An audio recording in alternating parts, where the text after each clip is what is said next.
Baik, Assalamualaikum warahmatullahi wabarakatuh. Waalaikumsalam. Waalaikumsalam warahmatullahi Waalaikumsalam wabarakatuh. warahmatullahi Salam sejahtera bagi kita semua. Selamat sore.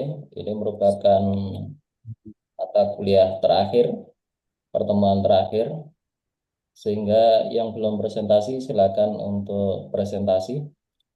Ya. Terus kemudian saya ingatkan lagi untuk mempersiapkan UAS, meneruskan yang UTS, ya, sampai kemudian kalau kemarin sampai metodologi riset. Nah, ini ditambah dengan pembahasannya sesuai dengan apa yang Bapak Ibu kerjakan di bagian Big Data menggunakan Spark. Pada kasus-kasus yang sudah Bapak Ibu presentasikan. Baik, untuk selanjutnya silakan dimulai saja mulai dari presentasi pertama yang tadi sudah mendaftar dari kelompok ini Pak atau Ibu? Bu Amanda ya? Pak. Oh Pak, oke. Oke, Pak Amanda Azi, ya. Silakan kelompoknya raise hand, ya, kelompoknya raise hand, sehingga nanti saya bisa tahu siapa saja yang sudah hadir. Sudah lengkap ya berarti ya. Sudah Pak, 4 orang. Oke, silakan dimulai. Terima kasih. Assalamualaikum warahmatullahi wabarakatuh. Om Swastiastu, Namo Buddhaya, Salam Kebajikan. Izin kami dari kelompok 6 yang presentasi Google Colab prediksi hard disease menggunakan SPM. Saya sendiri Amanda Azi, ada Mas Wildan, ada Pak Tur, sama Pak Robi. Untuk pertama langkah-langkah PySpark itu install Java OpenJDK 8, terus lanjut unduh Apache Spark versi 3.00, terus extract file Spark yang TGZ itu di extract. Terus lalu diimport Java Home dan Spark Home untuk instalasi Java dan Spark. Terus yang kita juga perlu instalasi FineSpark untuk mempermudah integrasi Spark dengan Python, terus PySpark ini library utama untuk menggunakan Apache Spark di Python. Terus kita import modul, di sini ada FineSpark. FineSpark ini digunakan untuk Python, import yang lainnya adalah Spark Session untuk memulai dan mengatur Spark, terus ada processing datanya string, index, one hot, vector, standard scalar, terus linear SVM, linear SVC untuk klasifikasi menggunakan SVM, terus binary classification evaluator untuk evaluasi model. Lalu di sini membuat spec session-nya digunakan untuk membaca dan memproses data menggunakan PySpark. Spark Session ini pintu utama untuk menjalankan operasi Spark. Instalasinya, nama aplikasinya HDSase Disease SVM.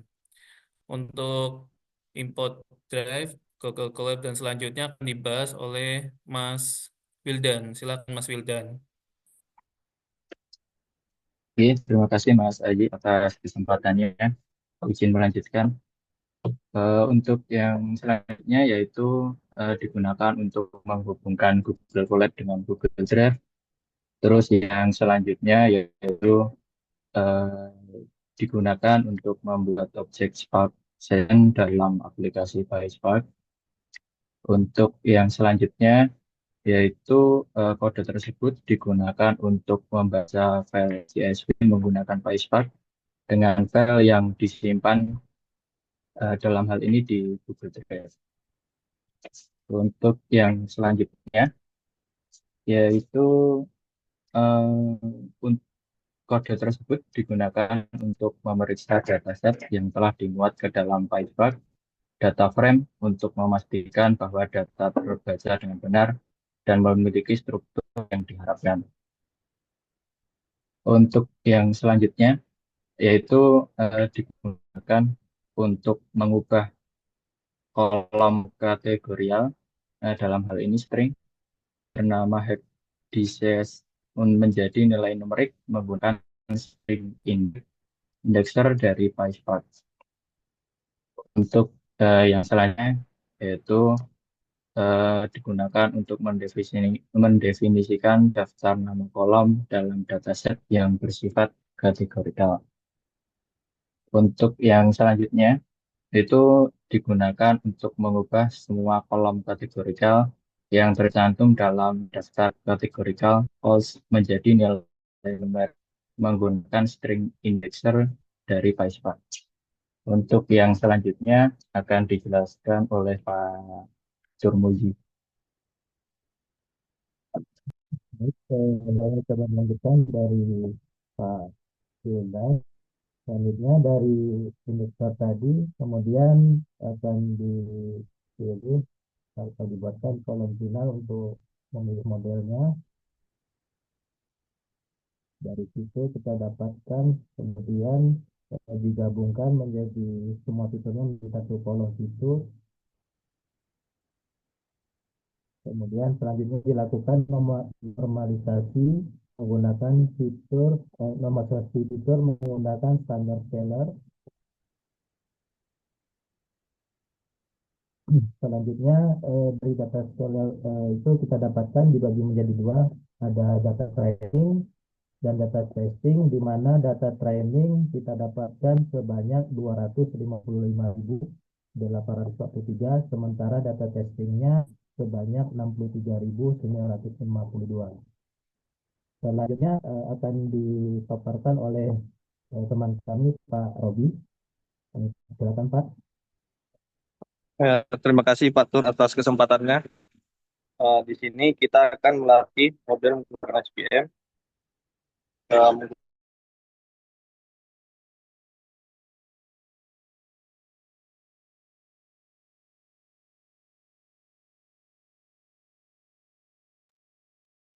Suaranya nggak keluar Pak Robi.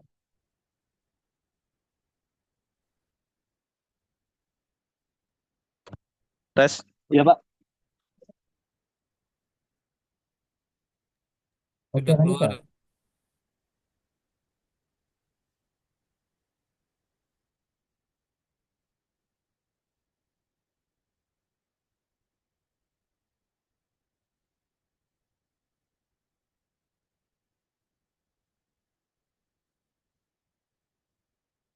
Halo, tes. Ya, Pak Robi Ya. sudah keluar. Uh, Selanjutnya kita lakukan uh, prediksi menggunakan data testing. Didapatkan hasil berupa prediksi model, ada label prediction dan raw prediction. Lalu kita evaluasi lagi menggunakan ROC Audi.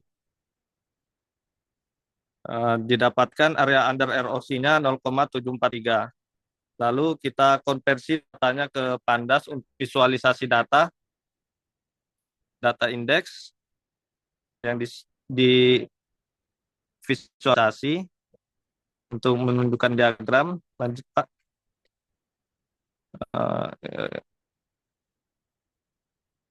Ini relasi antar fitur numerik, lalu distribusi BMI physical health dan distribusi mental health. Mungkin itu saja dari kelompok kami Pak. Mohon saran dan arahannya Pak.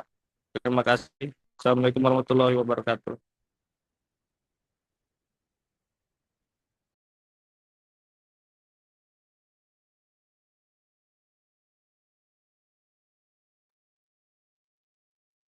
Ini menggunakan SVM ya.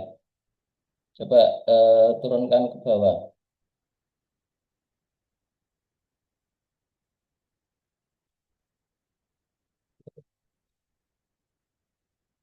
Bawah lagi. Terus data index. Oke. Terus.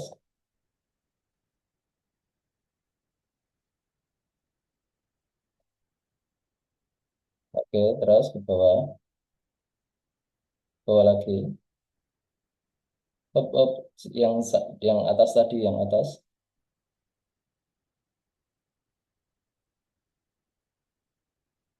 Oke. Ke bawah.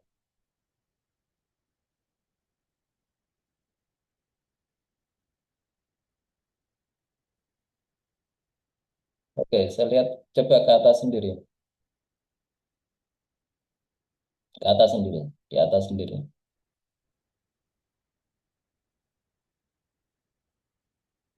Ke bawah lagi. Pas importing library. Importing library. Lagi bawah. Bawah lagi. Oh, udah. Kecepatan.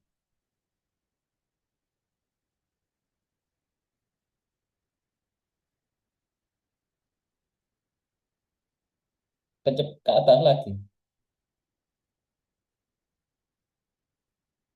Ke atas. Jangan cepet-cepet. Oh, kirim RSVC menggunakan itu. Oke. Lihat evaluasinya.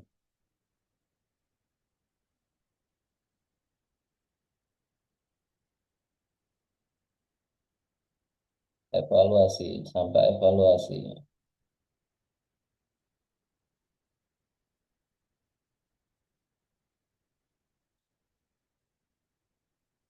Oke, Hub, dari situ. Ini menggunakan SVC ya. Untuk mengklasifikasi. Evaluatornya menggunakan RAUC. Eh, ROC ya. ROC. AUC. Area under 7,4. Oke. Hasilnya memang 0,7 ya.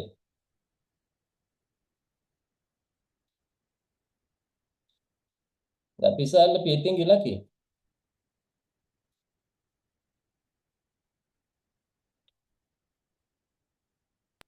Apakah perlu pakai optimasi, Pak?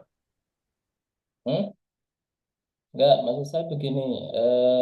Di awal itu kan ini untuk menentukan apa ini? Diabetes ya? Penyakit jantung, Pak. Oh, penyakit jantung. Semua parameter untuk fitur-fiturnya dipakai semua tanpa ada yang dikurangi atau ada yang dihilangkan.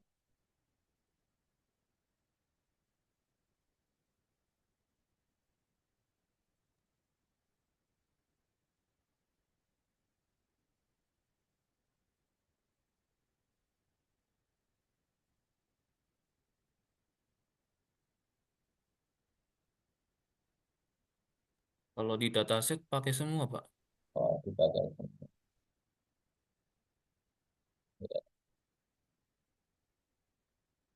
Di awal memang harus anu ya, harus tidak semua fitur itu semuanya bisa dipakai.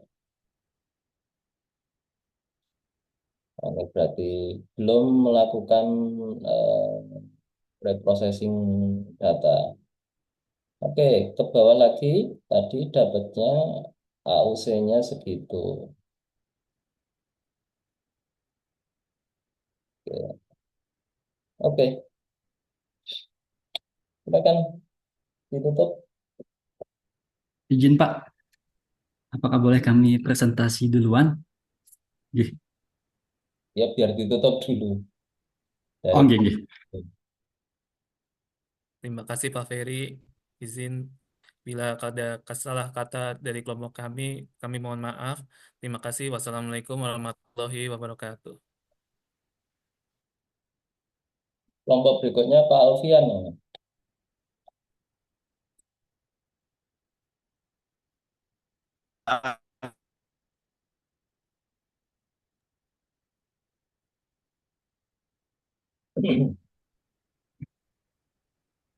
Salah lagi.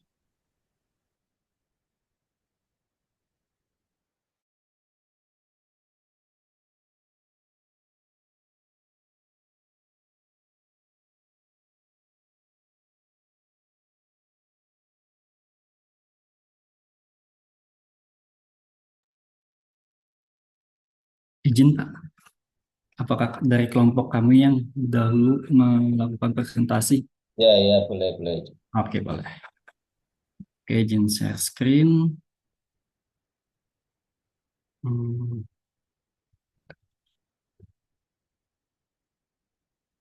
Oke, izin apakah terlihat Pak? Sudah, sudah, silakan.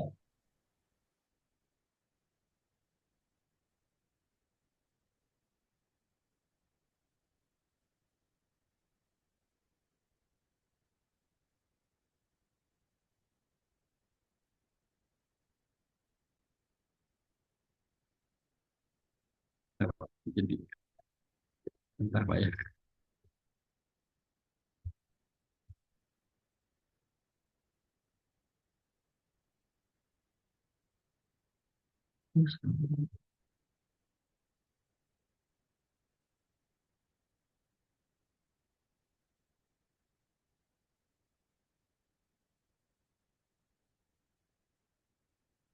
Izin, Assalamualaikum warahmatullahi wabarakatuh.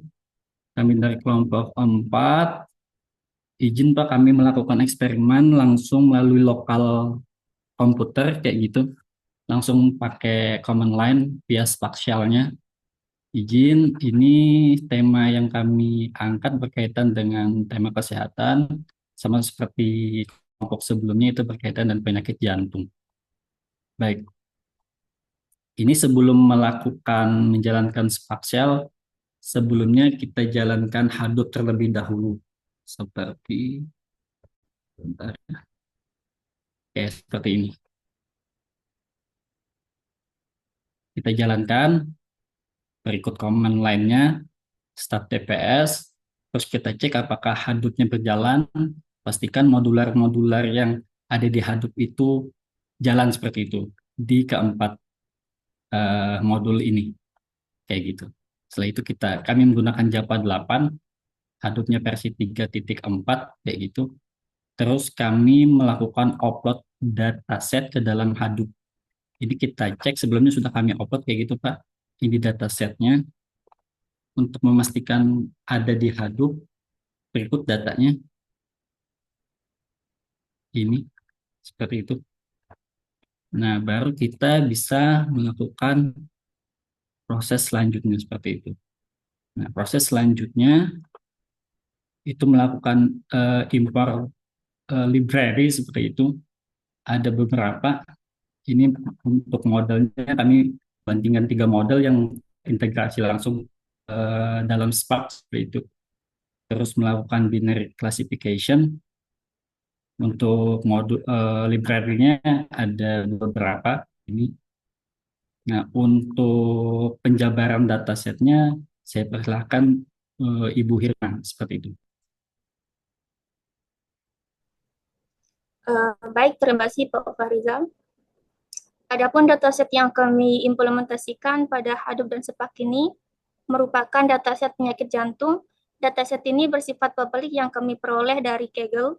Dataset ini terdiri dari 70.000 data dengan 14 fitur, yaitu ada index ID, ada umur, jenis kelamin, ada height untuk tinggi badan, weight, berat badan, ada API untuk tekanan darah ketika istirahat, ada upload untuk tekanan darah ketika beraktivitas, ada kolesterol, ada kadar gula darah, ada semut untuk mengandung variabel apakah pasiennya merokok atau tidak, ada alkohol, mengandung apakah pasiennya mengonsumsi alkohol atau tidak. Ada aktif di sini mengandung apakah pasiennya itu aktif secara fisik atau tidak, dengan atribut terakhir yaitu kardio sebagai kelas target atau label di dataset ini.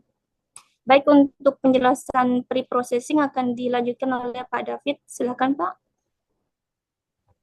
Oke, terima kasih. Agak ke atas, Pak. Oke, itu.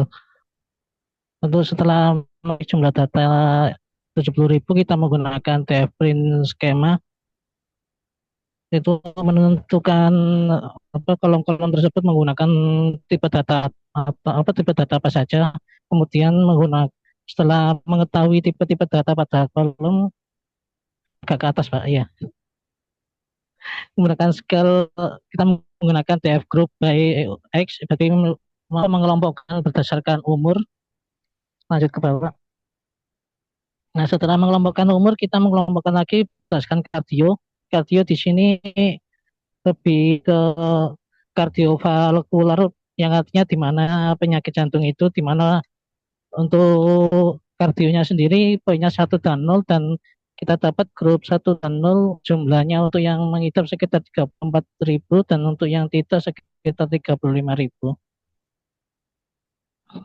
Lanjut ke untuk fungsi selanjutnya, file df cleanet ini digunakan untuk menghilangkan data-data yang nol atau data yang kosong. Kemudian kita menggunakan variable assembler, vector assembler running. Vector assembler running di sini digunakan untuk menggabungkan beberapa kolom fitur numerik untuk menjadi suatu vektor. Setelah melakukan vector running, kita menampilkan skala fitur di mana menggunakan standar scaler. Standar scaler di sini digunakan untuk mengolah kolom fitur numerik untuk menjadi suatu dalam data frame, sehingga setiap fitur memiliki distribusi yang rata yang sama.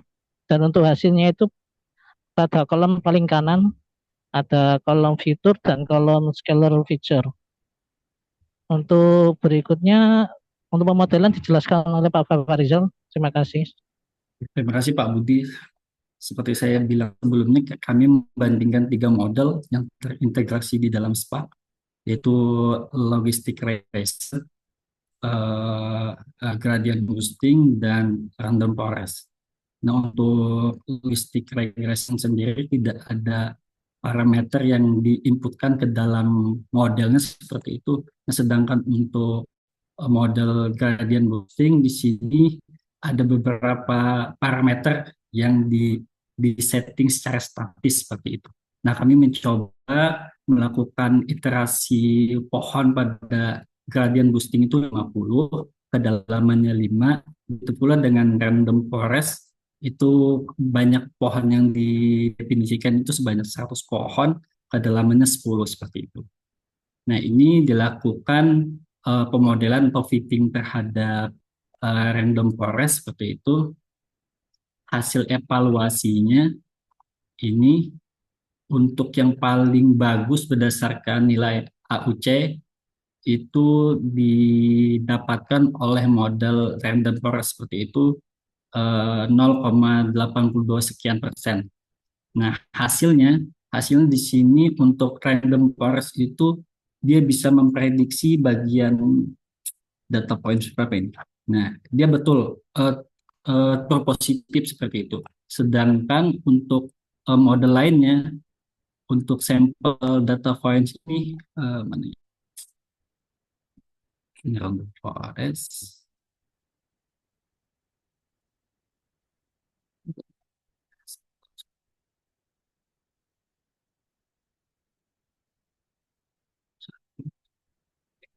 Nah, sedangkan yang lainnya itu Oke, bagian sini salah. Bagian di sini random forest melakukan prediksi itu false positif seperti itu. nilai aktual 0 tidak terdeteksi, bukan tidak terdeteksi. Eh, Berupa penyakit jantung pelakunya saat diprediksi random forest memprediksi tidak terkena penyakit jantung gitu. Nah, sedangkan model lain eh, melakukan prediksi yang salah seperti itu. Seperti itu, Pak. Demikian presentasi eh, implementasi terhadap Spark dan Hadoop dari kelompok kami. Saya kembalikan ke Pak Ferry. Seperti itu. Ya, terima kasih. Ini tampilan dari Spark senyatanya ya. Makanya tidak ada grafik kayak Ya, Seaborn dan seterusnya. Kenapa Pak menggunakan Spark langsung, tidak menggunakan pemodelan simulasi Collapse atau Jupyter? betul, Pak. Sebelumnya kan berdasarkan pertanyaan Pak Andrewa kemarin, beliau agak bingung terhadap penerapan Spark dan Hadoop tersebut. Nah, saya juga setuju. Sebelumnya teman-teman yang lain juga saya bingung. Eh, Apa ya? Saya tidak mendapatkan kaitannya penerapan Spark dan Hadoop kayak gitu. Makanya saya coba kulik-kulik, ternyata kayak gini penerapan Hadoop dan Spark seperti itu, Pak. Nah, bisa dikonfirmasi apakah kayak gini, Pak? Ya, betul. Nah, Spark emang kayak gini, tampilan dari GUI-nya kayak gini. Jadi jangan dibayangkan menggunakan Seaborn atau menggunakan Matplotlib, nggak ada itu. Ya, karena memang big data Spark Hadoop ya tampilannya memang seperti itu.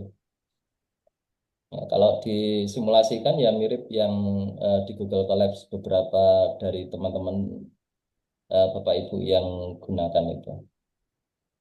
Nah, cuma kan lebih bisa memahami konteksnya ini arahnya gimana, ini kemana dan seterusnya.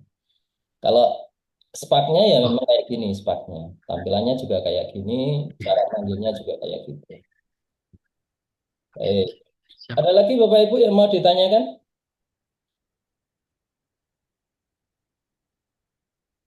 Oke, saya kira sudah jelas ya.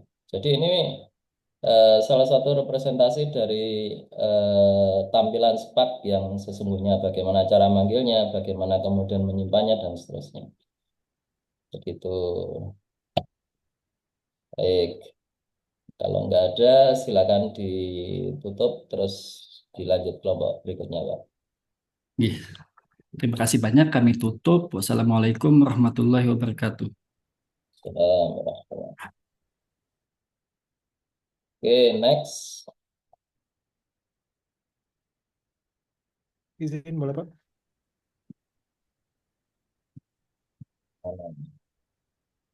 Boleh Pak? Oke, permisi Pak. Eh, Izin dari kelompok 11 boleh ya Pak? 11. Ya. 11 itu siapa?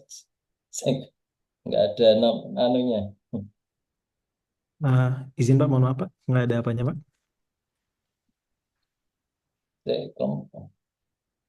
Ini kelompoknya CC yang urut di sini aja dulu, yang di sini di Mandazi sudah. Kelompok 14, Pak. Yang Bagas, Angela. Yang mana ini? Saya urutkan aja yang sesuai dengan yang sudah terdata di chat. Kelompoknya Pak Alfian ada nggak? Pak Alfian, Pak Mahathir, sama Pak M. Iqbal.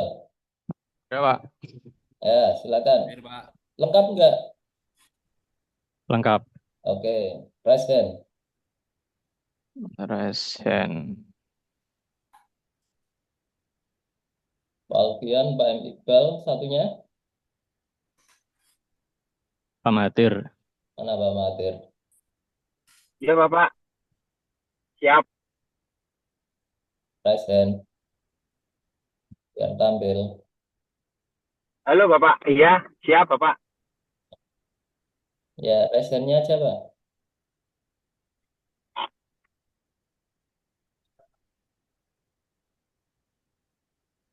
Oke, silakan. Izin share screen, Pak.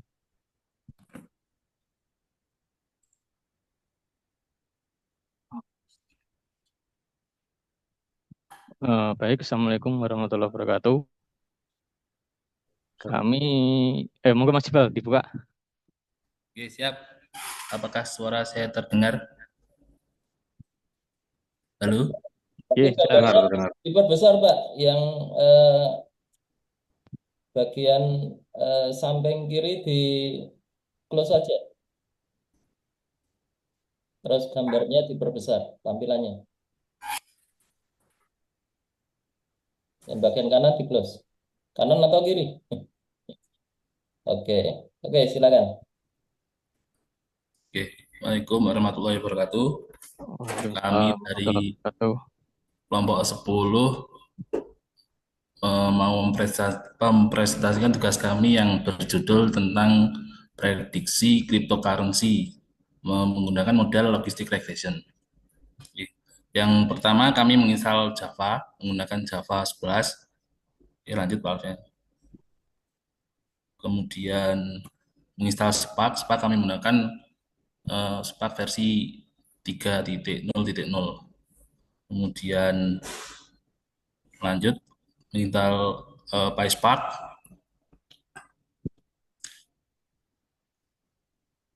Kemudian lanjut kami membuka beberapa library untuk klasifikasi menggunakan logistic regression. Kemudian untuk evaluasi kita menggunakan binary klasifikasi evaluator. Lanjut Pak. Lanjut untuk datasetnya seperti yang ditampilkan, yaitu di ke atas Pak. Pandas, yaitu fungsi untuk merubah kolom menjadi baris. Lanjut. Kemudian untuk melihat keterkaitan data berbentuk tabel seperti ini menggunakan double feature, data type, dan data selection. Selanjutnya adalah untuk menampilkan keterkaitan data dalam bentuk metrik. Oke, lanjut Pak.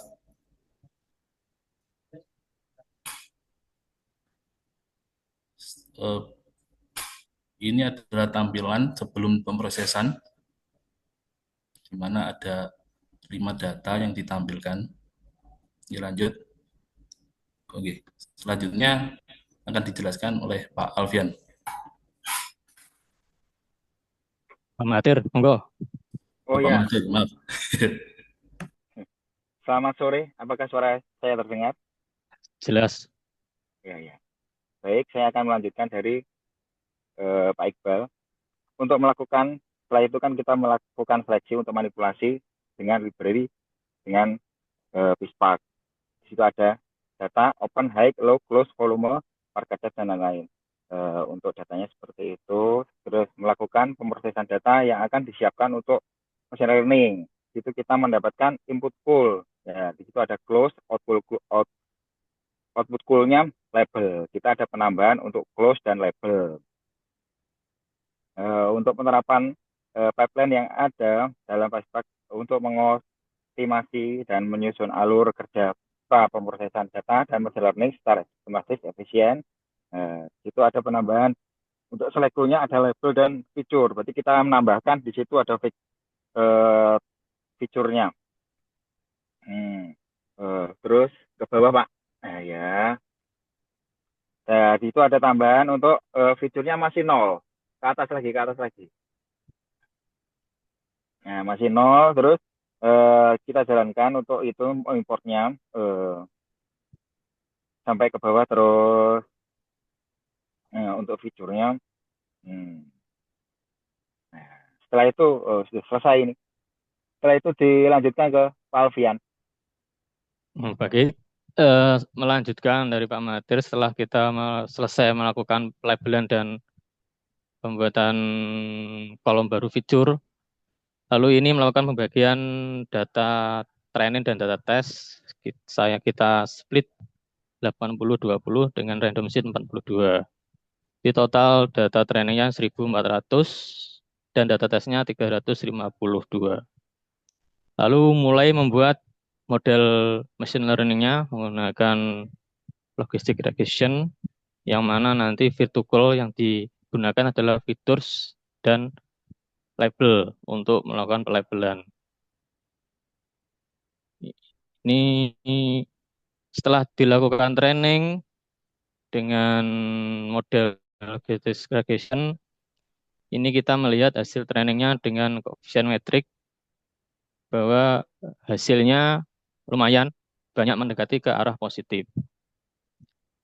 Ini hasil summary dari hasil training yang menghasilkan rata-rata akurasi, presisi, dan recall-nya sejumlah 1. Lalu ini melakukan prediksi menggunakan model yang sudah di-training dengan data test. Menghasilkan data seperti ini.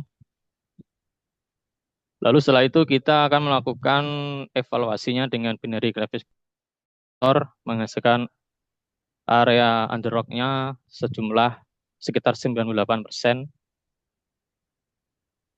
Lalu ini kita juga membandingkan dengan decision tree classifier, masih sama, menghasilkan hasilnya adalah seperti ini, probabilitasnya. Lalu juga kami menggunakan GPT classifier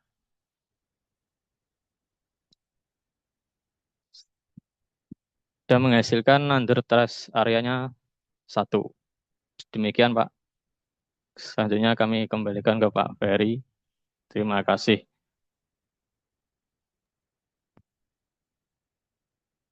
Baik, terima kasih kembali. Oke, ini tadi untuk memprediksi Bitcoin. cryptocurrency ya, Bitcoin. Ya, hanya Bitcoin. Tadi yang paling bagus apa? Yang paling bagus menggunakan ini Pak, yang RO-nya 1 itu. Yang bawa sendiri ya tadi. Ya, bawa sendiri Pak. Ini menggunakan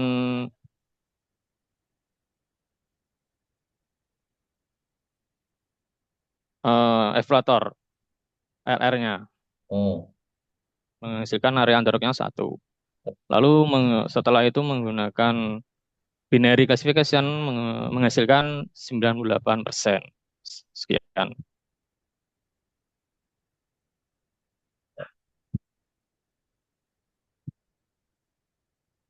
Oke.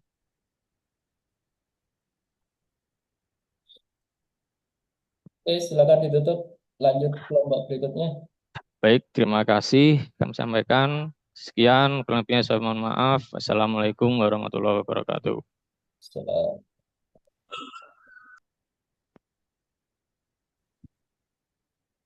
Oke, kelompok ini Bu atau Pak Destiani? Ibu, Pak. Oh, Ibu. Oke, silakan Bu. Iya, Pak. Kami ada 4 orang, Pak. Oke. Langsung aja. 4 jam.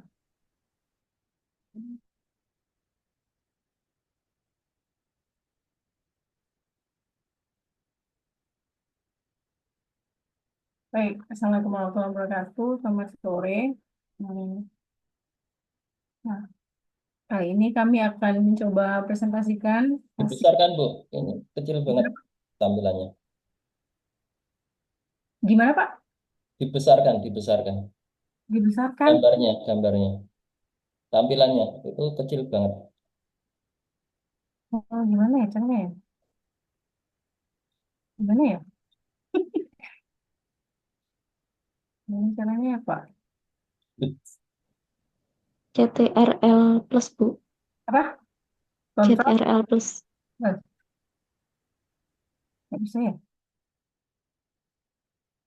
Nggak bisa, Pak. Yang lain bisa ngikuti nggak ini? Kan nggak ya? View, coba klik view. View. View. Nah, appearance.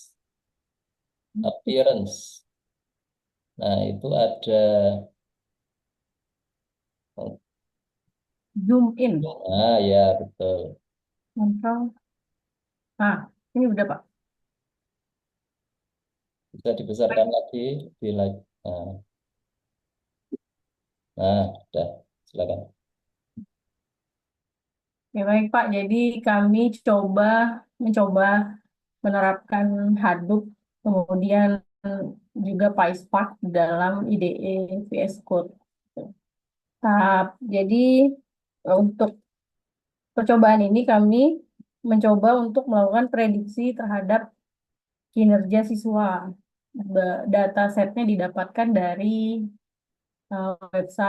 website OLAD, Open University Learning Analytics Dataset. Gitu. Jadi tahap awal kami melakukan menentukan lokasi instalasi Spark, kemudian di sini membuat Spark sessionnya. Kami menggunakan Spark versi 3.53. Selanjutnya di sini kami sudah mengupload sebelumnya menggunakan command prompt lokasi datasetnya melalui localhost Hadoop di 8020. Nah, untuk datasetnya sendiri itu terdiri dari 90 fitur, kemudian dengan jumlah data sebesar 8.800.110. Dan dataset ini terdiri dari beberapa kategori seperti aktivitas siswa. Ini diambil dari learning environment gitu, Pak. Jadi datanya itu ada klik siswa, aktivitas siswa, kemudian data demografis siswa, dan lain-lain. Selanjutnya untuk korelasi akan dilanjutkan, silakan.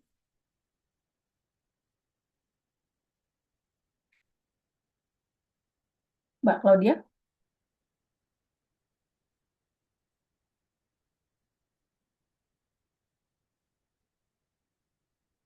Halo Mbak Clau.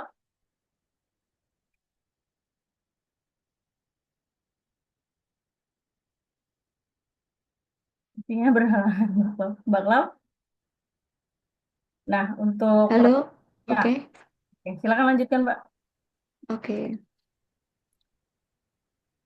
Oke, saya izin untuk melanjutkan. Di sini analisis korelasi untuk antar kolom dari dataset yang sudah Bu Desti sampaikan tadi. Ini yang pertama, analisis yang dilakukan digunakan untuk menghitung hubungan antar kolom dari data dalam yang ada di dalam dataset. Oke, selanjutnya Bu Desti yang di bawah. Nah, di sini ini menampilkan seluruh data tanpa dikosongi, jadi tampil semuanya. Truncate field false. Oke, di situ di sini fungsinya correlation matrix to array, pengubah objek matrik korelasi supaya lebih mudah untuk dibaca. Jadi dirubah menjadi array 2 dimensi. Seperti data berikut. Oke, selanjutnya untuk selanjutnya ini menetapkan ambang batas dari korelasi, yaitu thresholdnya 0,7. Oke, ini caranya untuk menghindari duplikasi. Oke, next Bu. Nah, di sini merubah isi dari kolom, mendeteksi string, lalu dirubah menjadi value-nya supaya lebih mudah untuk dilakukan analisa. String indexer. Nah, di sini korelasinya dapat ditampilkan seperti ini untuk antar value-nya. Nah, oke, diambil yang nilainya di atas berapa tadi, Bu? Nggak kelihatan. 3, oke. Di atas 3. Oke, ke bawah, Bu.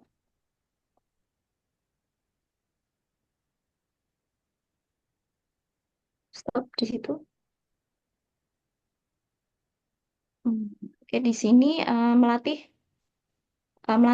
random forest menggunakan semua fitur yang sudah disebutkan di atas tadi, di mana sudah mempertimbangkan dari hubungan yang kuat antar fitur korelasi yang disebutkan sebelumnya tadi. Oke, next di bawahnya.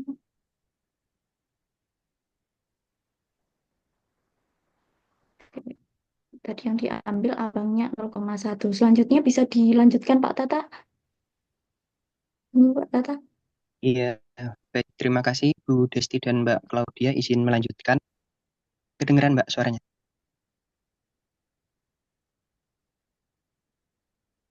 Terdengar Bu Desti? Lanjut. Oh ya, oke.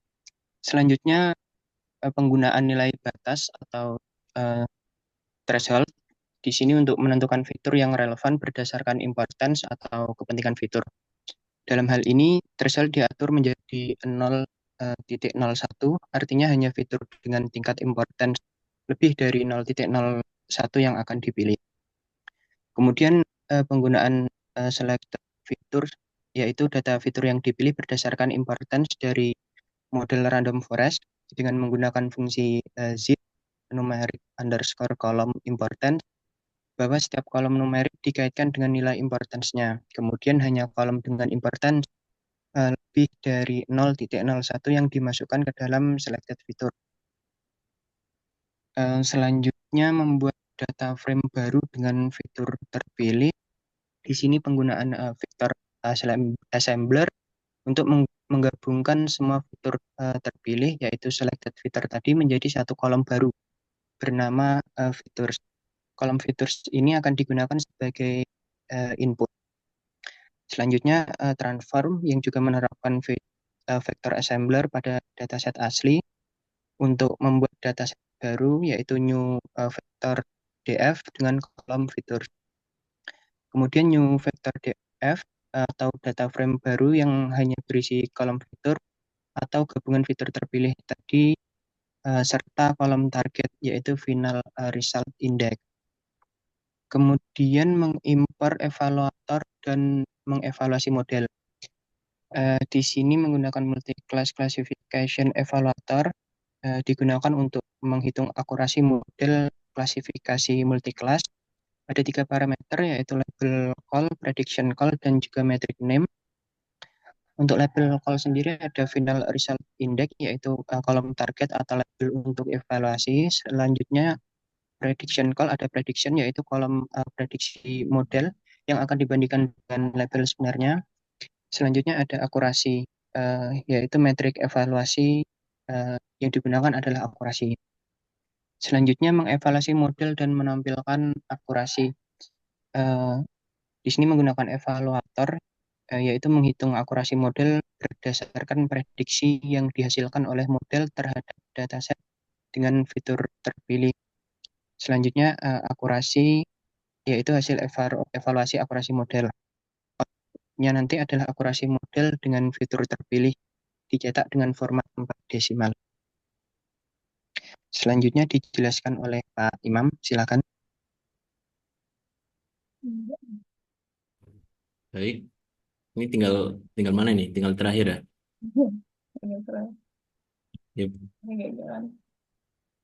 Berikut ini adalah hasil dari akurasi model kami yang menghasilkan akurasi tanpa seleksi fitur yaitu 0,46%. Sedangkan ada lagi kah di bawahnya akurasi yang menggunakan seleksi fitur. Ya.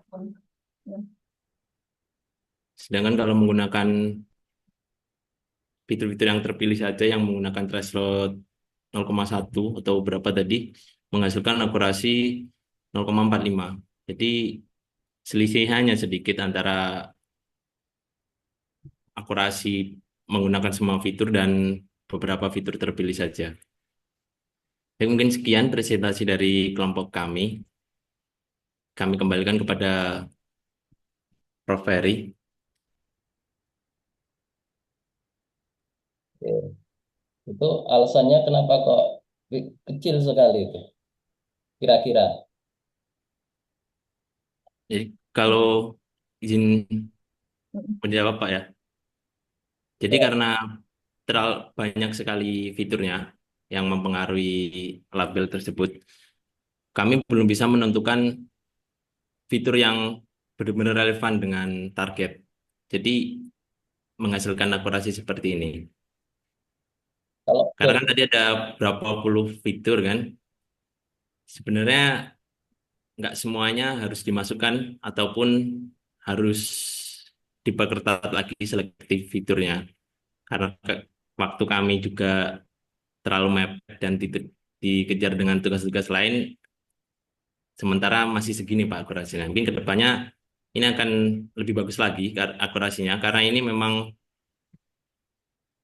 apa namanya project tesisnya Bu Desti ini. Jadi ke depannya insya Allah masih ada improvisasi lagi. Tapi kembangkan ke big datanya atau ke machine learning-nya ini? Jadi ini apa namanya Pak? Mungkin saya tambahkan sedikit.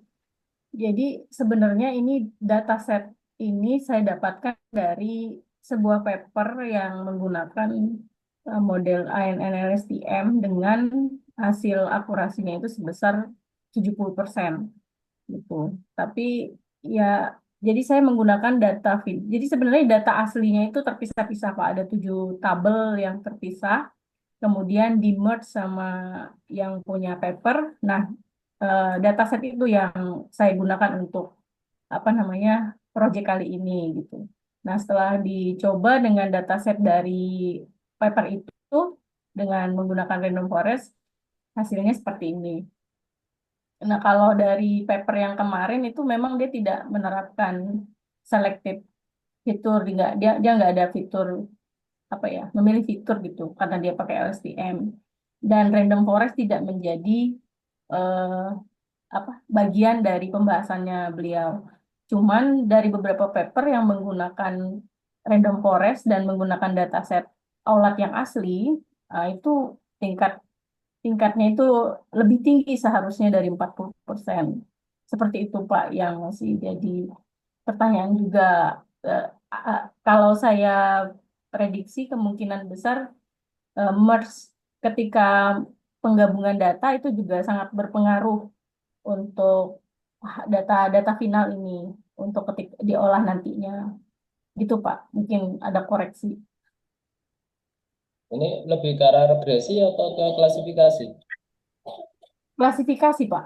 Jadi kan dia ada 4 klasifikasi kan. Jadi sebenarnya ada satu fitur namanya final result Pak. Jadi di situ ada multi klasifikasi, ada 4 klasifikasi yang akan dijadikan target seperti itu.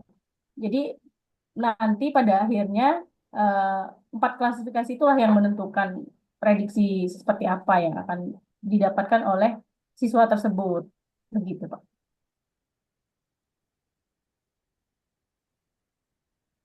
Cuman kemarin saya coba-coba merge kan Pak dari data aslinya itu, tapi datanya itu sampai dengan 10 giga dan kemarin saya belum dapat materi ini, jadi saya nggak terlalu tahu itu ngolahnya seperti apa. Setelah dapat materi ini jadi kebayang juga nanti akan nyoba eh, merge-nya dengan data sebesar itu ketika sebenarnya datanya kecil Pak, nggak sampai data aslinya 1 giga, 7 tabel itu. Tapi ketika di merge itu bisa besar. Nah, itu yang juga masih jadi PR juga Pak untuk pengolahan datanya itu harus bagaimana gitu Pak. Oke. Kalau pengen cepat ya menggunakan big data pemodelannya. Tapi kalau ingin ada gambar yang menarik ya menggunakan machine learning biasa. Iya, tapi kalau untuk ini Pak, saya mau tanya. Kalau PySpark ini bisa untuk deep learning nggak sih Pak? Nggak bisa. Nggak bisa. Bisa ya. Nah, PySpark nggak ada Berarti kalau alternatifnya nanti misalkan saya pakai Hadoop gitu Pak untuk servernya.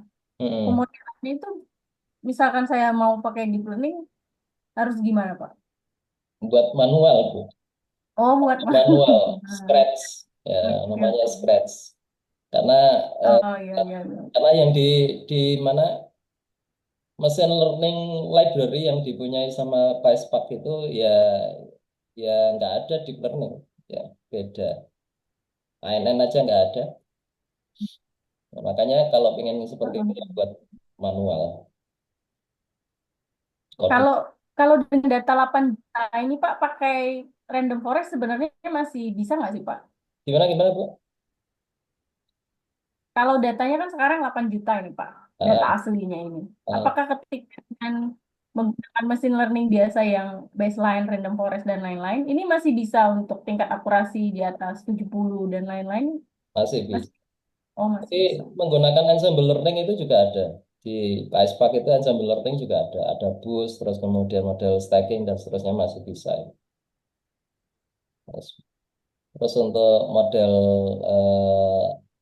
apa itu searching, grid search kayak gitu itu juga masih bisa mumpuni lah kalau dilakukan di Spark. Ya cuma deep learning dari kemarin kan saya sudah katakan nggak bisa untuk diimplementasikan karena memang nggak ada library-nya. Bisa diimplementasikan kalau membuat manual begitu. Jadi tidak memanggil program yang ada di library Spark. Nanti silakan dilihat di sparkapache.org. Nah, itu fitur-fitur apa yang bisa dipakai di situ. Begitu Ibu. Ya. Ya, silakan ditutup. Ya, Pak. Baik, terima kasih. Mohon maaf atas kekurangannya. Kami akhiri. Assalamualaikum warahmatullahi wabarakatuh. Salam. Izin Pak dari kelompok kami. Pak Jandri. Ini bentar, Pak Bagas ada nggak Pak Bagas? Hadir Pak, kelompok kami. Ya, silakan. Pak Bagas dulu. Ya. Baik, terima kasih atas waktunya, Pak Ferry. Sebelumnya, Assalamualaikum warahmatullahi wabarakatuh. Assalamualaikum warahmatullahi wabarakatuh. Ini nanti tolong dipercepat ya Pak, karena di sini hujan, saya khawatir nanti listriknya mati. Cukup deras juga ini. Baik Pak. Baik Pak. Sebelumnya kami beranggotakan Bu Angela, kemudian ada Pak Alfiano sama Pak Zunus. Bisa resen semua teman. Resen. Sebelumnya izin saya screen Pak.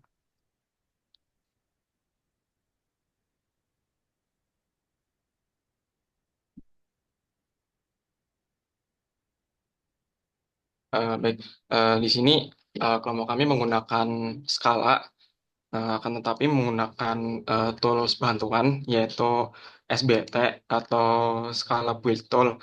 Jadi kita nggak perlu menuliskan kodenya di Spark Shell atau CLI satu persatu, tapi hanya kita mengcompile skalanya, kemudian merunningnya menggunakan SBT run.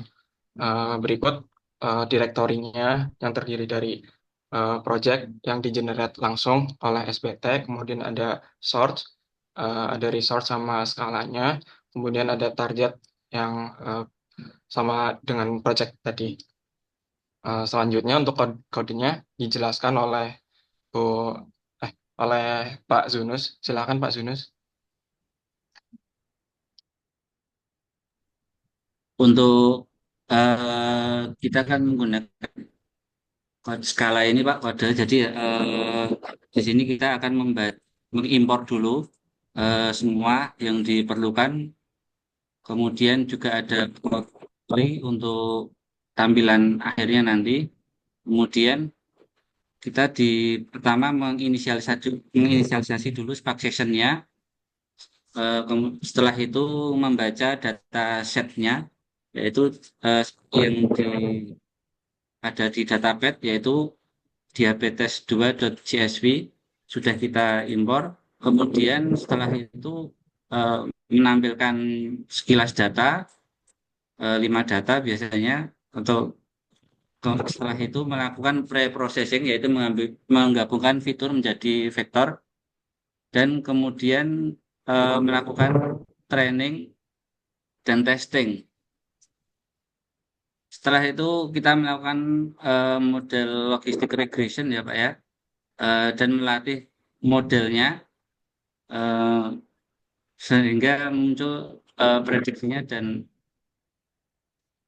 kemudian melakukan evaluasi model. Setelah itu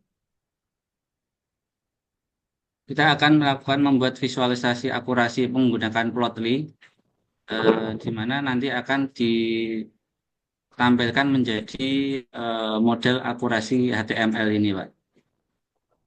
Dan kemudian juga melakukan kolom outcome dan prediction yang bertipe integer, menghitung confusion metric,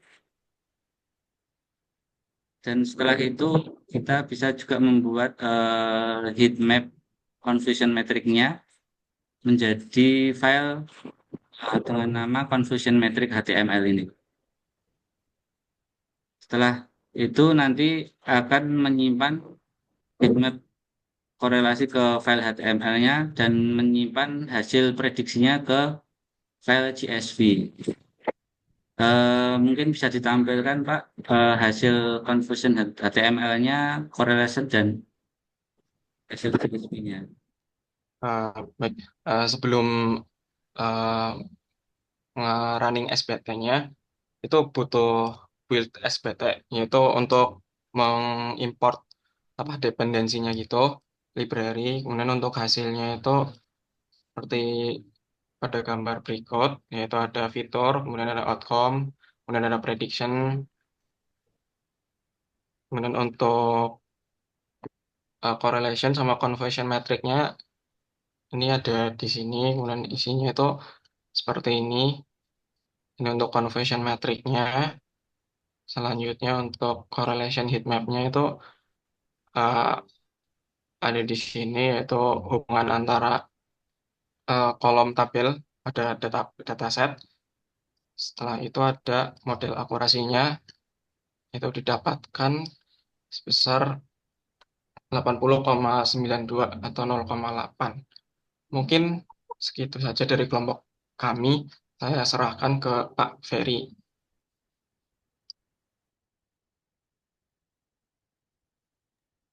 Oke, terima kasih.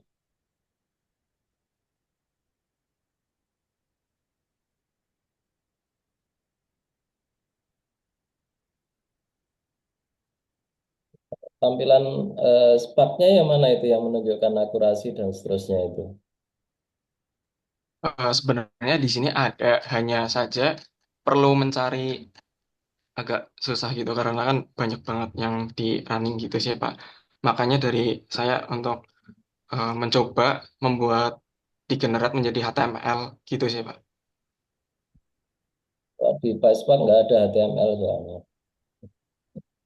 Di sininya dari build SBT-nya ini dia merunning buat ngegenerate menjadi HTML itu sih Pak paling. Itu kayak ada library tambahan dari tools SBT-nya gitu. Skala build tool-nya gitu ya. Oke, silakan ditutup. Lanjut berikutnya. Baik, sekian dari kelompok kami. Apabila ada kesalahan, mohon maaf. Assalamualaikum warahmatullahi wabarakatuh. Oh. Oke, Pak Jendri, silakan maju. Ya Pak. Langsung aja, Pak. Kelompoknya raise hand.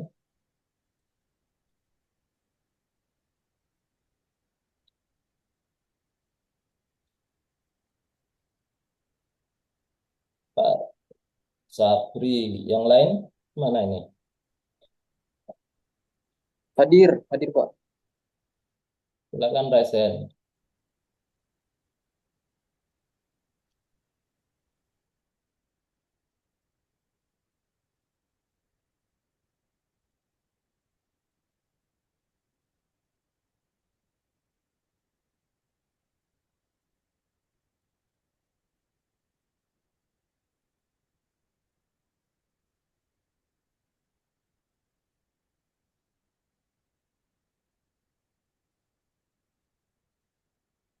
Kelompoknya silakan raise hand.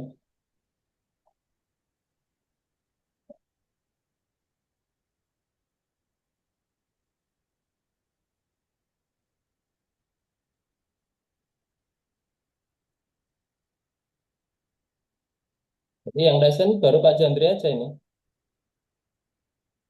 Yang lain? Pak, ada Pak. Oke, Pak Sabri. Terus yang lain Pak Sebastianus sama Pak Reza Rafiq?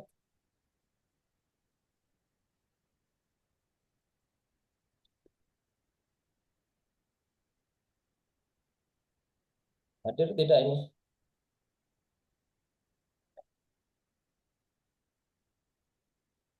Pak Sebastianus nggak ada ini?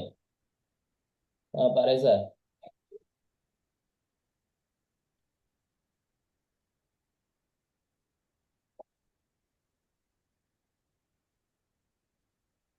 Gimana? Hadir atau tidak?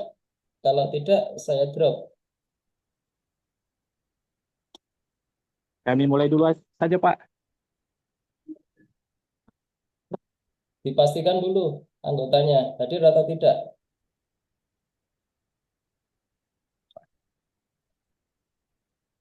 Kalau tidak, saya drop ini. Gimana? Silakan mulai, tapi saya drop Pak Sebastianus sama Pak Reza ini kalau misalkan beliau nggak hadir.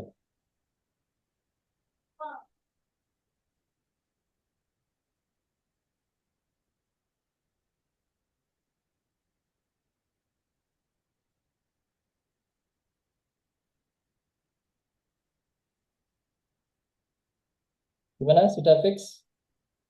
Pak Sebastianus sama Pak Reza nggak ada? Izin Pak, ini sudah kita kontak, cuman belum ada respon Pak. Izin Pak, kali aja mau sambil nunggu sambil kelompok kami Pak.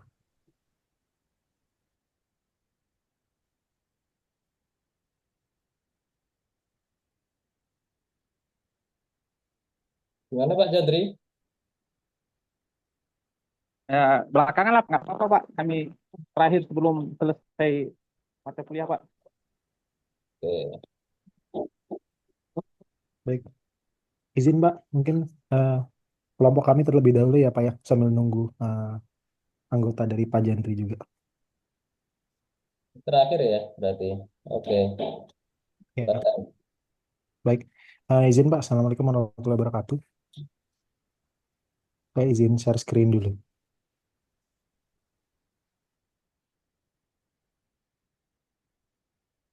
Izin Pak, saya di join sebentar ya Pak, karena apa itu namanya, izin untuk share screen saya.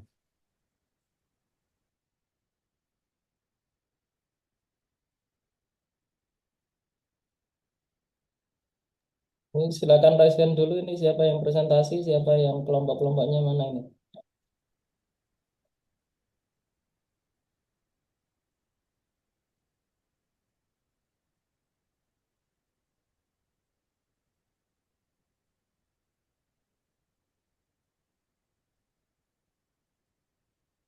Baik, izin melanjutkan. Ini baru yang raise hand 2 ini. Izin Pak, saya belum meraise hand Pak. Bentar, saya raise hand dulu ya Pak. Hmm, raise hand.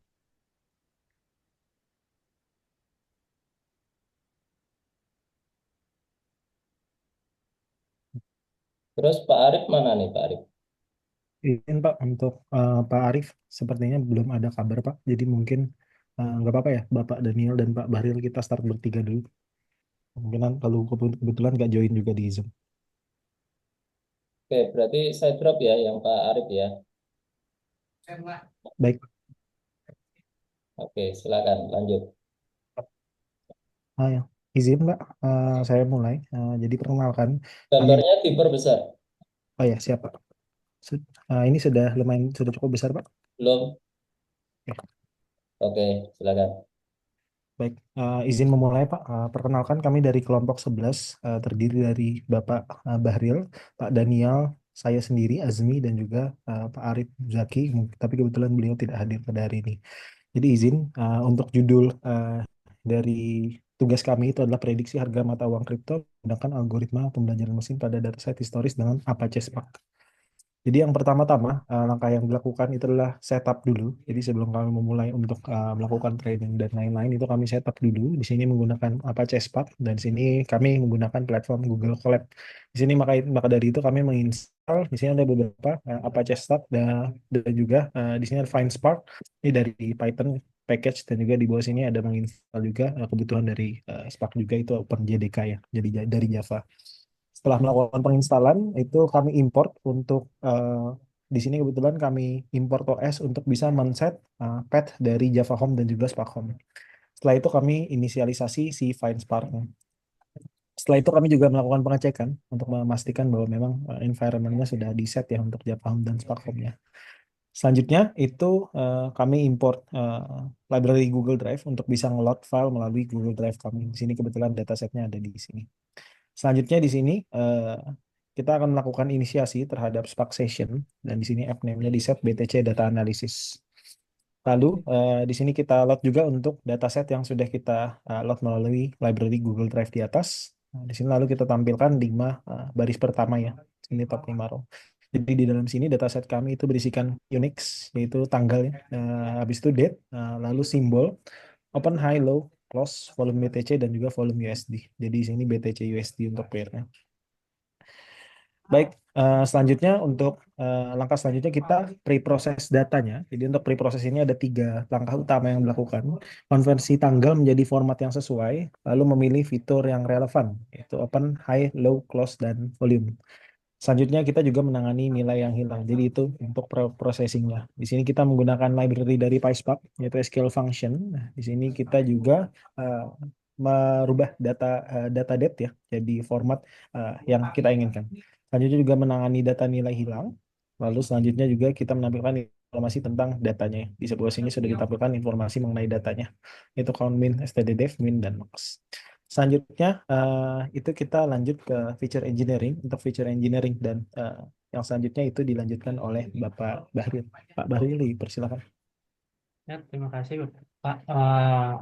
Terus saya lanjutkan yaitu fitur engineering-nya, yaitu pembuatan fitur baru bisa sangat membantu dalam proses prediksi sahamnya. Jadi ada PySpark SQL, terus kita gunakan, terus definisikan Windows-nya dengan urutan berdasarkan kolom yang variabel date tadi, terus hitung jumlah hari dalam 5 hari, terus kita tampilkan 5 data terbaru.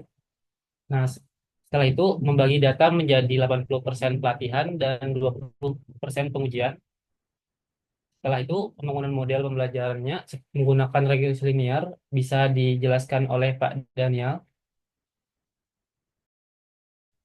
Ya, terima kasih Pak Bahril. Baik, saya akan melanjutkan. Di sini adalah model yang akan digunakan yaitu PySpark ML Regression, yaitu linear regression. Kemudian fiturnya yaitu vector assembler. Yang pertama adalah menyusun fitur. Kemudian berikut ada assemblernya, ada vector assemblernya yang digunakan adalah open, high, low, volume BTC dan MA. Kemudian ke bawah, sebentar. Kemudian membuat model sendiri dari regression linear sendiri LR-nya. Fitur yang digunakan adalah close atau penutupannya. Kemudian selanjutnya adalah melakukan prediksi dari tes data yang tadi sudah dipisah. Kemudian menampilkan hasil prediksinya. Jadi hasil prediksi ini yang ditampilkan adalah tanggal penutupan, kemudian prediksi yang akan kemungkinan muncul. Seperti ini tampilannya. Kemudian untuk selanjutnya adalah regression evaluator. Jadi di sini adalah evaluation itu menggunakan regression evaluator.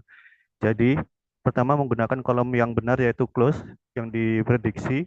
Kemudian untuk menghitung evaluatornya adalah menggunakan mean square error atau MSE, yaitu memunculkan 24,65. Dari sini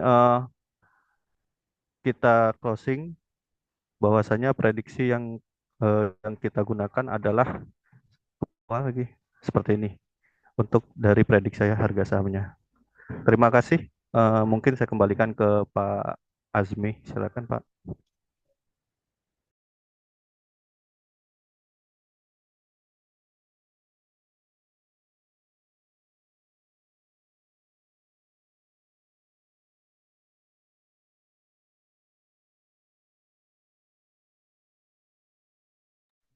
Pak Azmi. Oh maaf saya tadi mute. Baik, terima kasih banyak Pak Daniel dan Pak Bahril. Mungkin selanjutnya mungkin masukan dan saran dari Pak Ferry. Saya kembalikan ke Pak Ferry. Terima kasih. RMSE-nya kok jelek sekali itu. Izin Bapak untuk RMSE-nya itu sendiri ini 24 kalau dari sepengetahuan saya itu kan terhadap unitnya yaitu harga USD ya Bapak ya kalau tidak salah. Jelek sekali. Itu harusnya tidak menggunakan RMSE karena modelnya itu tidak stasioner. Sehingga akan jelek sekali kalau kayak gitu. Oh baik Bapak. Langkah lebih baik jika menggunakan apa ya Pak untuk evaluasinya? R square. R square ya Bapak ya. R square atau MAPE. Menggunakan R square atau MAPE ya Pak ya. Baik, nanti mungkin kami akan coba Bapak untuk evaluasinya menggunakan dua ini dan melihat lagi kira-kira hasilnya apakah ada improvement dibandingkan sama RMS Bapak. Oke, silakan ditutup. Izin Bapak.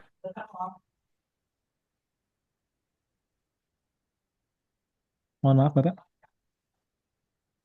Ya, silakan ditutup. Oke, baik. Terima kasih banyak Pak Ferry atas masukannya dan terima kasih banyak Bapak-bapak sekalian dan Ibu-ibu sudah memperhatikan untuk tugas presentasi tugas kami. Saya tutup sampai di sini. Kami dari kelompok 11 terima kasih banyak. Assalamualaikum warahmatullahi wabarakatuh. Waalaikumsalam. Baik. Terakhir Pak Jandri, gimana Pak Jandri kelompoknya?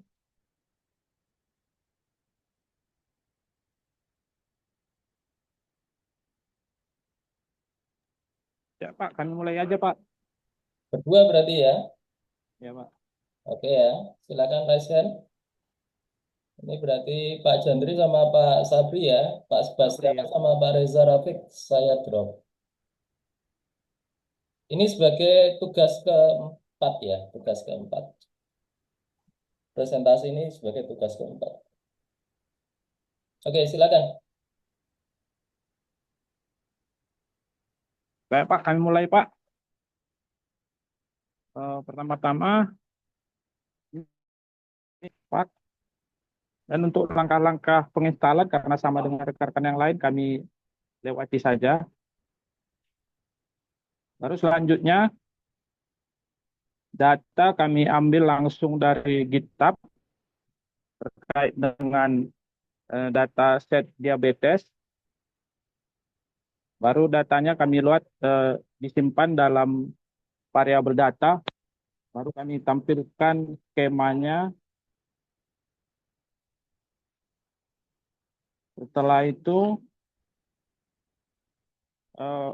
fiturnya digabung dengan perintah assembler.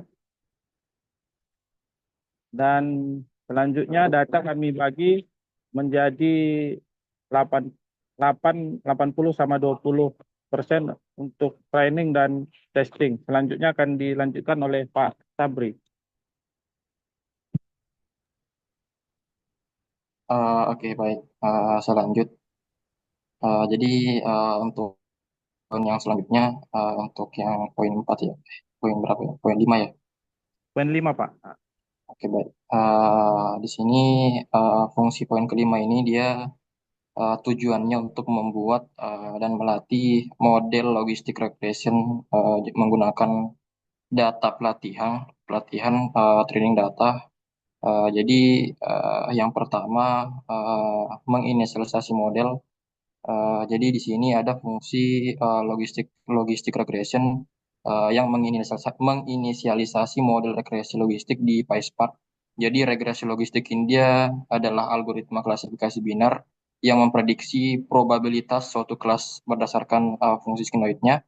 Jadi model ini dia cocok untuk dataset seperti PIMA Index Diabetes, di mana targetnya itu kolom kolom label itu adalah biner 0 ataupun 1.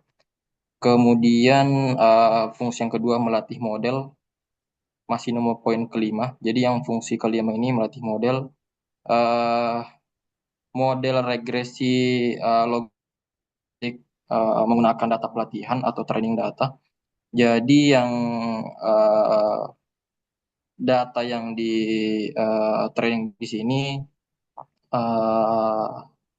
ada fungsi feature ataupun fungsi ini dia merupakan vektor numerik yang merepresentasikan fitur input.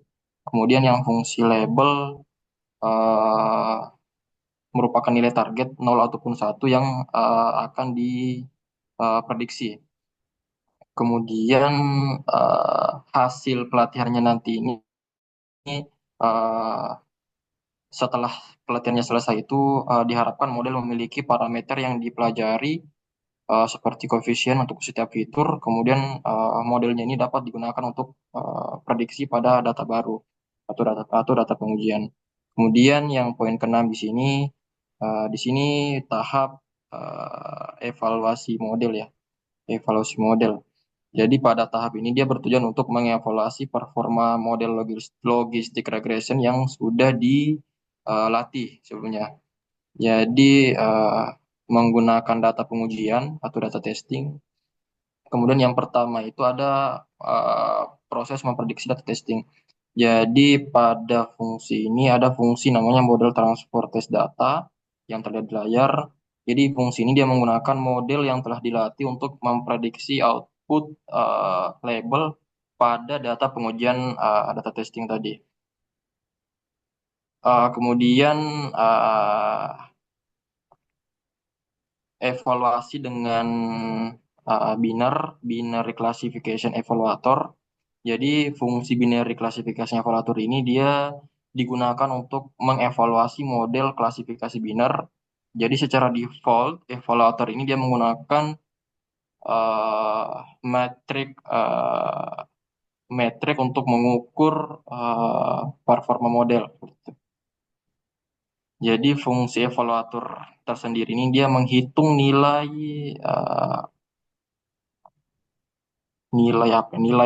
AUC berdasarkan hasil prediksi. Jadi AUC itu tadi area under the curve, singkatannya, kepanjangannya area under the curve. Jadi nilai antara 0 dan 1 ini yang mengukur kualitas prediksi dari model itu. Kemudian menampilkan hasil evaluasi seperti yang terlihat di sini. Kemudian yang poin ke-7 di sini dia menampilkan koefisien dan intercept. Jadi pada poin ini dia bertujuan menampilkan koefisien dan intercept dari model regresi logistik yang telah dilatih. Jadi koefisien dan intercept-nya ini merupakan parameter utama lah dari model yang menjelaskan hubungan antara fitur input dan prediksi outputnya nanti. Kemudian yang pertama sini ada koefisien model. Jadi koefisien model ini ada fungsi di dalamnya model koefisien yang berfungsi untuk menampilkan nilai koefisien untuk setiap fitur input dalam model. Kemudian ada model intercept.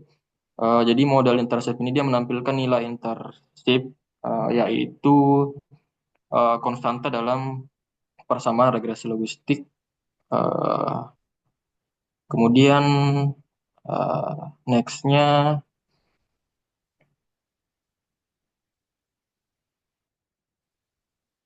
poin ke-8 ya. Poin ke-8 Di sini proses menyimpan model. Jadi pada proses yang terakhir ini tujuannya untuk menyimpan model yang telah dilatih agar dapat digunakan kembali di masa mendatang atau setelah ini tanpa perlu melatih ulang model-model itu sendiri seperti itu.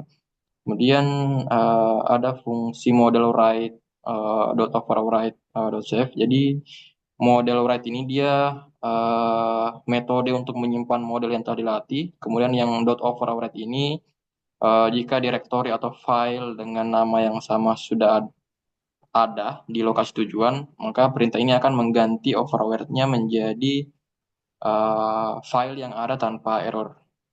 Kemudian .save ini dia menyimpan model ke direktori bernama diabetes logistis model ini. Kemudian mencetak label model berhasil disimpan. Mungkin seperti itu. Saya kembalikan ke Mas Jandri. Baik Pak, kami kembalikan ke Pak Ferry. Oke, sudah clear. Saya kira sudah oke lah ya. Oke, silakan ditutup. Baik, terima kasih atas kesempatan yang diberikan. Kami stop share. Baik Bapak Ibu, untuk saya nyatakan untuk mata kuliah BDI ini sudah selesai ya dengan presentasi yang terakhir dari Pak Jandri ya. Sedangkan untuk UAS nanti dalam beberapa waktu ke depan akan saya share juga untuk soalnya ya. Itu tidak jauh beda dengan UAS UTS yang sebelumnya ya. Jadi silakan Bapak Ibu untuk mengoptimalkan dari segi hasil dan seterusnya. Terus kemudian sekali lagi untuk similarity score itu masih saya perhitungkan untuk nilai ya, karena similarity score ini menjadi suatu kebutuhan bagi seorang penulis karya ilmiah untuk mendapatkan berapa persentase dari plagiarisme yang telah dibuat dalam karyanya. Untuk itu tidak perlu Bapak Ibu mengirimkan plagiasinya ya, karena saya cek juga untuk plagiasinya itu menggunakan Turnitin. Jadi Bapak Ibu nggak perlu mengirimkan plagiasinya ya. Kalau diperlukan silakan digunakan untuk referensi Bapak Ibu saja ya. Cuma nggak perlu untuk mengirimkan plagiasinya ya, plagiasi. Terus dimohon untuk tidak membuat draft image ya, karena gambar, kalau gambar PDF kemudian dibuat draft gambar itu nanti tidak bisa dicek ya, karena teksnya itu tidak bisa dideteksi. Untuk itu mohon diperhatikan ya, sekaligus dari sisi konten sesuaikan dengan big data. Nanti untuk tugasnya tuliskan karena di sini agak berbeda dengan machine learning biasa, sehingga di situ perlu dituliskan big data gitu ya untuk tugasnya, sehingga nanti berbasis bla bla bla bla menggunakan big data apa gitu ya. Jadi ada kata-kata big datanya ini untuk membedakan antara big data pada analitik pemodelan biasa yang biasanya kita pakai ya. Terus kemudian diusahakan nggak usah pakai grafik-grafik yang bagus menggunakan matplotlib ya, cukup gunakan apa yang ada pada Spark ya, karena kita fokusnya pada big data bukan pada analitik yang lain. Mungkin itu ada yang ditanyakan sebelumnya, silakan.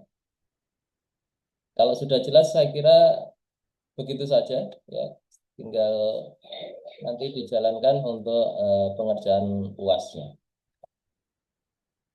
Oke, nggak ada yang ditanyakan ya. Saya kira sudah cukup jelas dan ini juga sudah cukup malam juga. Saya akhiri sekian, saya tunggu tugas Bapak Ibu untuk UAS-nya. Sekian, wassalamualaikum warahmatullahi wabarakatuh. Terima kasih.